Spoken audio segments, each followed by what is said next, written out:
Hey there, welcome back to my channel. Last week I discussed how to kickstart your freelancing career, the attributes that you would need, the hardware and software that you would need, and I discussed a little bit about how my experience has gone so far. If you missed that video, don't hesitate to go back and look at it. It is linked down below, and I'm getting into today's video. Welcome to Freelancing Fridays.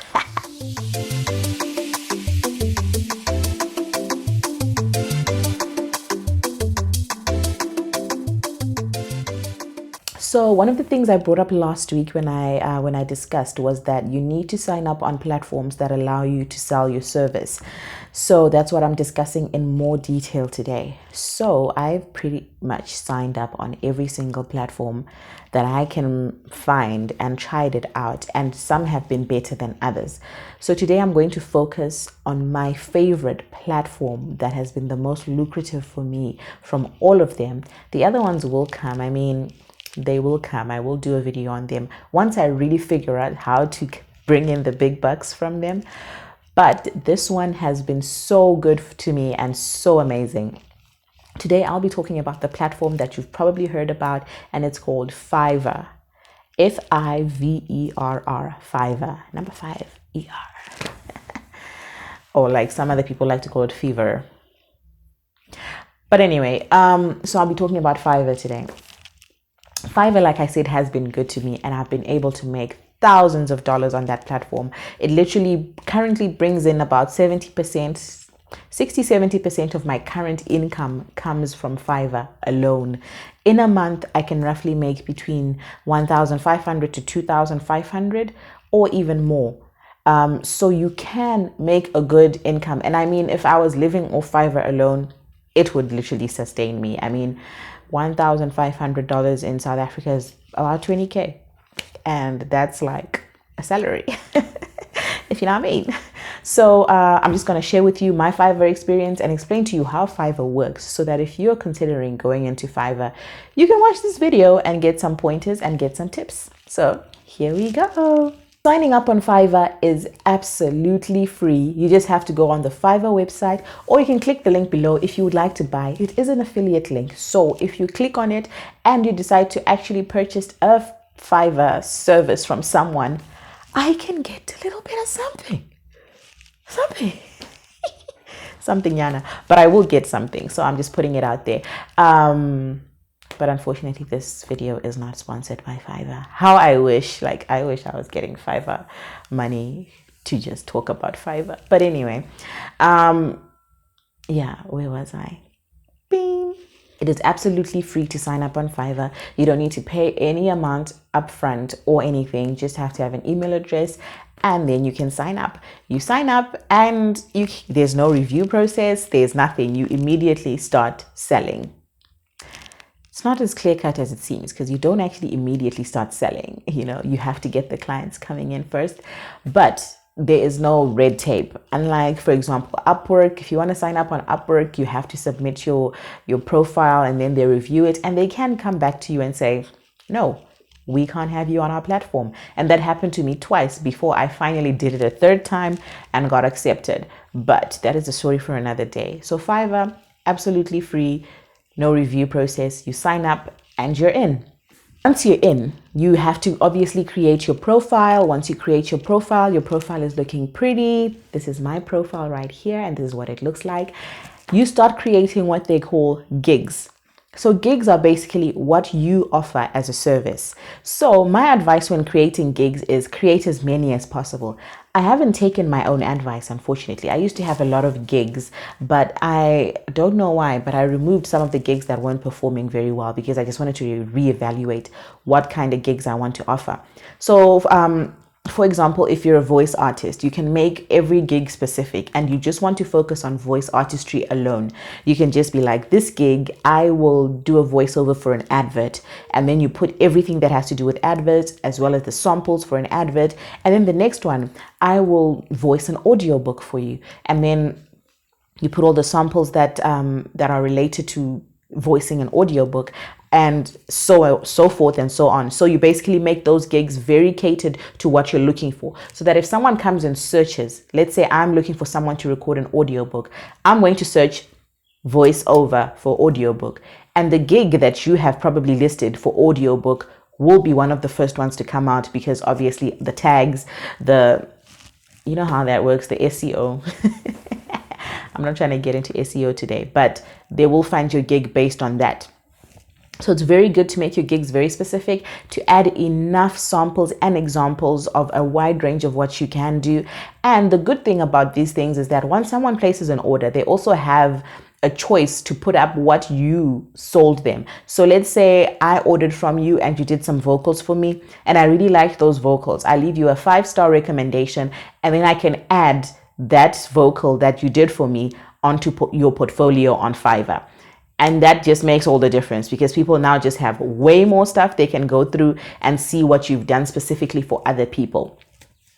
I love that feature, by the way. Once your gigs are running, it is now up to you to now market them. Fiverr also does kind of market you, depending on like I said, your SEO. Do you have the correct pictures? Do you have a video on your gig? They actually advise you to put something that is engaging. Just imagine yourself walking into a shop, right? Which is basically what any customer is doing. They walk into a shop. What do you think is going to catch the eye of a person? Is it just going to be like a picture that says, "Hi, voiceover here"?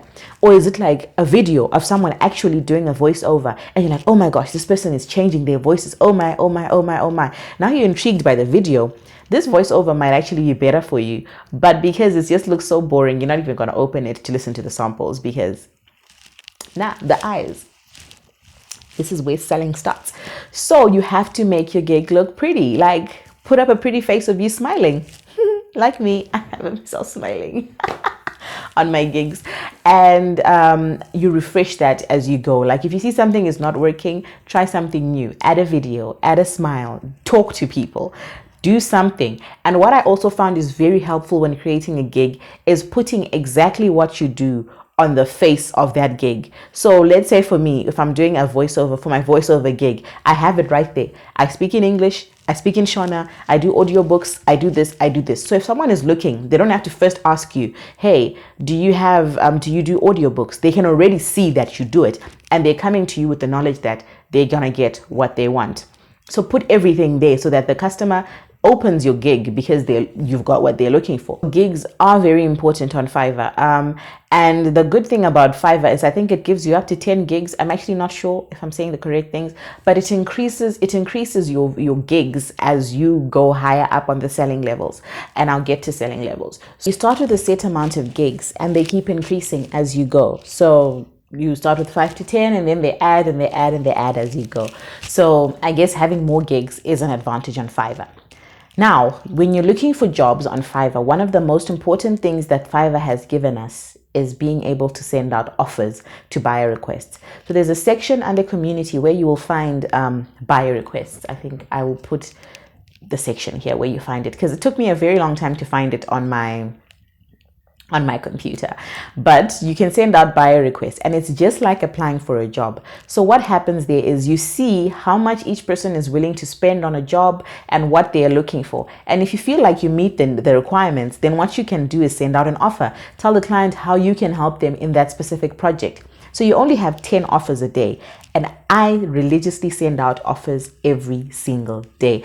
And the good thing about offers is sometimes you don't get the orders immediately, but those people do come and look for you, and they'll be like, "You know, you responded to one of my offers, but I didn't think you were a good fit there, and I need you on this project." And all of a sudden you have a client under your belt, because it's also a good way to put yourself in front of the eyes of the client.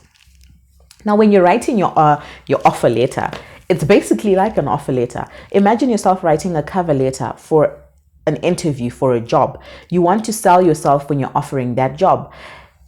What I usually do is I package everything into a complete package. So instead of me approaching the client like, "You are looking for a soundtrack, you don't want to pay copyrights, so I'm going to do this soundtrack for you for $250, and then for an extra $50 you get it copyright free and you have full commercial rights for the song."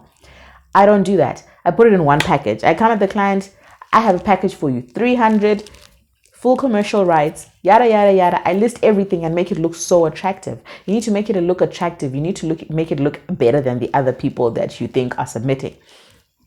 So Fiverr does tell you how many other people have submitted for that job. So I usually tend to leave alone orders that have more than 30 or even 20 is a lot. If there are already people that have already applied, unless there are no more offers to, or no more requests to send offers to, I will leave the ones with 30 people away.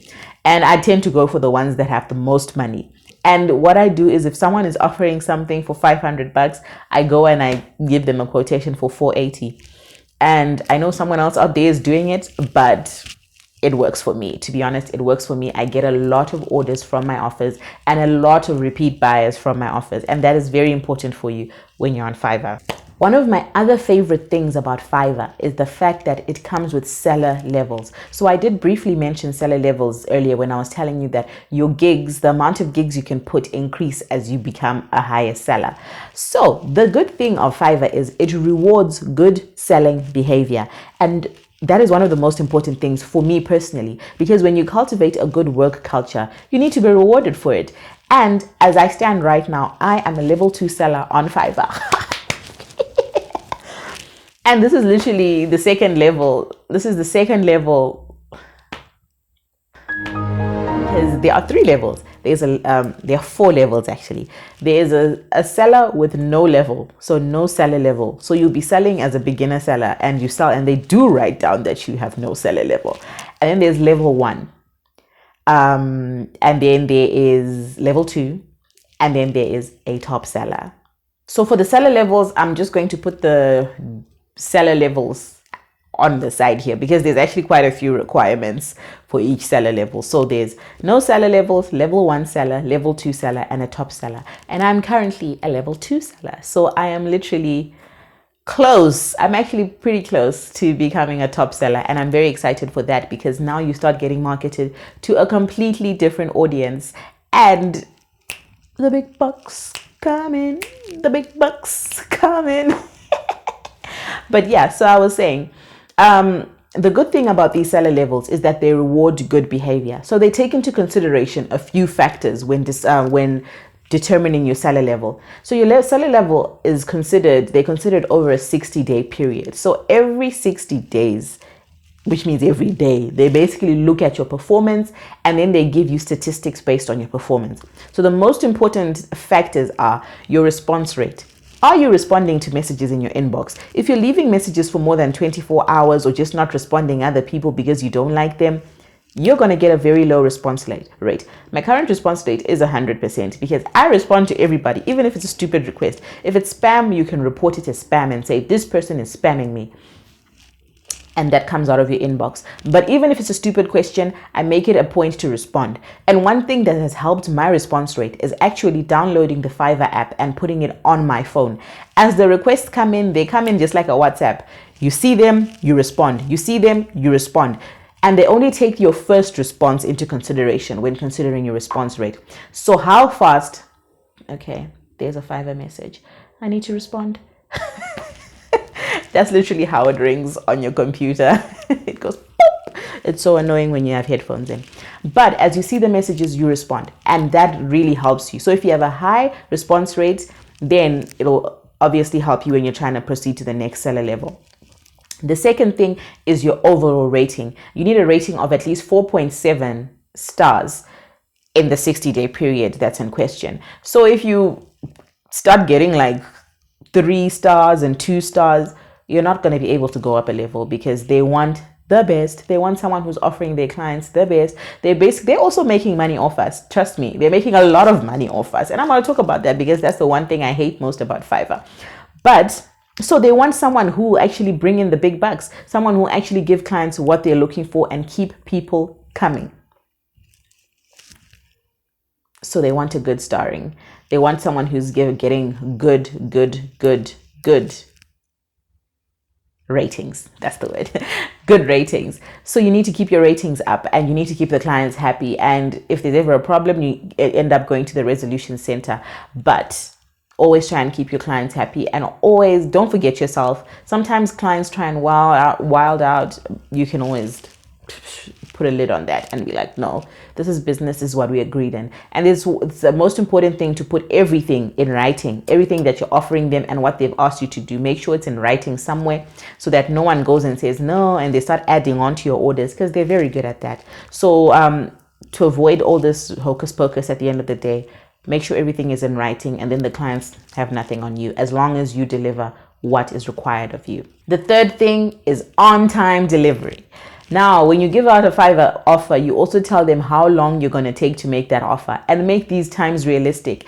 And also, offering a good turnaround time can be the difference between you getting the client and not, because people want things fast. Like, we're in a very fast era of life. Like, things just happen so automatically. So you need to be offering a delivery time that's very fast. My initial delivery time right now is 24 hours for small orders. For bigger orders, I do 3 days, but I usually do submit it within the 24-48 hour mark, because I try get an order, get it out, so that if there are any revisions, I work on them quickly. So make sure you're sending things on time. And the problem with not sending things on time, a client can cancel. Once they cancel, they go to someone else and they get a full refund, and you will get nothing. And there's nothing you can do about that. Now you've lost a customer. What are you going to do after that? Now, what I'm going to talk about is the payments, because I think that's one of the most important parts of anything. You want to know, how do you get paid? Do I even get paid? And yeah, how does it work? This is the one thing that troubles me the most, because Fiverr makes so much money off us, like so much money. For every $10 you get, Fiverr gets $2, you get to keep $8. For every $1,000 you make, Fiverr gets $2,000, you get $8,000. So basically, they have a 20% commission rate that doesn't change regardless of your seller level. It doesn't change. It hurts my feelings, because I mean, if I start up to 100K, that means they're just getting 20K just like that. They're literally just like the government. They just want to take my money. Ooh. So there is that commission rate. So what I have done is I've actually supplemented for it. So for orders that I would have charged, for example, $100 in real life, I add 20%, and then I sell it for like 125%. Then I sell it at 120% the rate. So basically, yeah, I add that commission to my charges so that it doesn't really hurt me so much. But it still hurts me, because now I realize that I can actually make that kind of money, and then I'm back to square one. So they do take a 20% commission off every single order.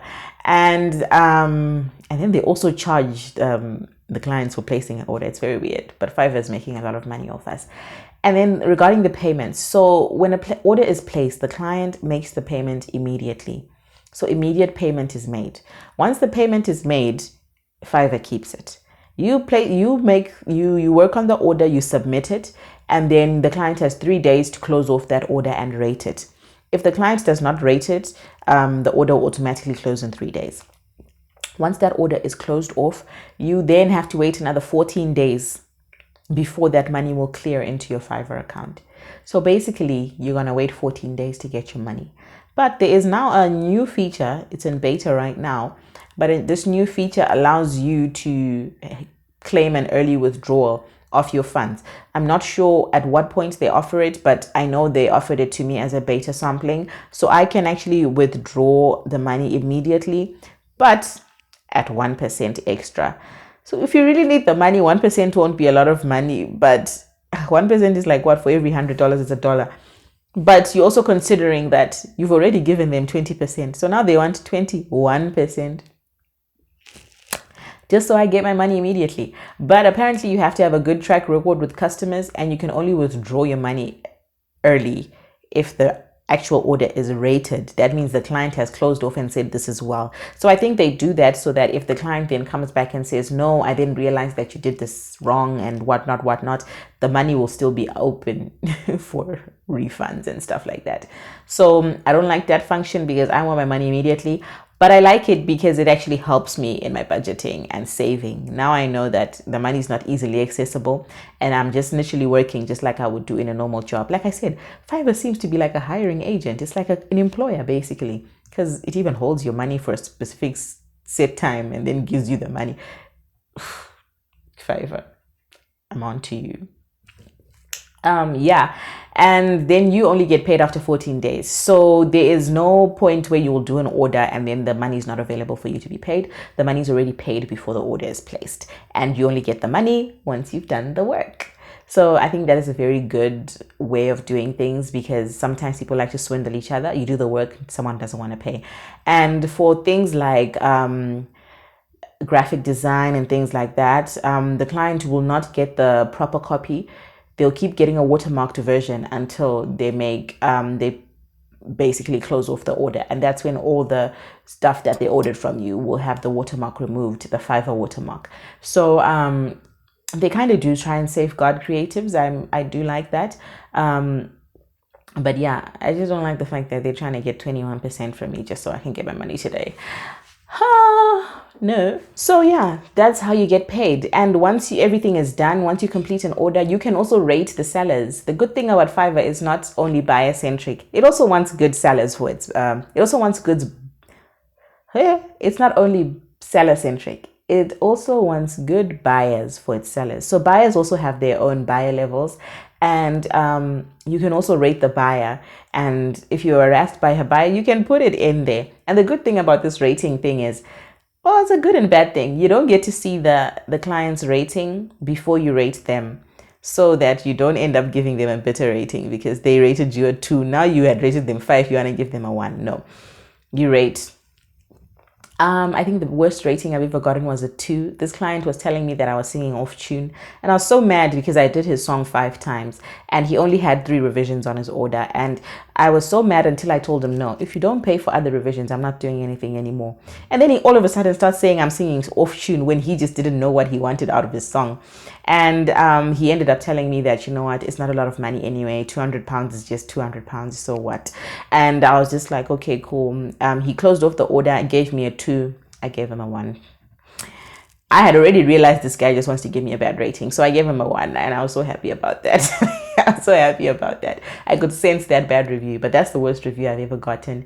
And, but yeah, it's okay.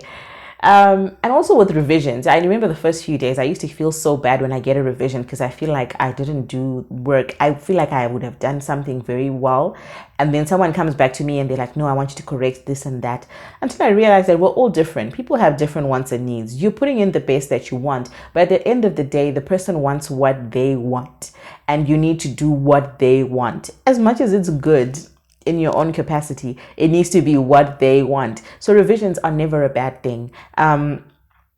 Just like if you're in a shop and people sometimes bring returns, no one wants to buy clothes that don't fit them. They like your clothes, they like them, but if they don't fit them, they got to return them. And that's how I looked at it, and that helped me because I used to get some serious anxiety when I get a revision and I'm like, why are you sending in a revision? I just did the best. So revisions are okay, and it's a learning curve. You're learning, and as you go by, you'll see that a lot of the orders don't even have revisions. It's like random ones. It'll be small things that you need to fix. So that's if you do things correctly, of course. Like, yeah, you have to put in the work.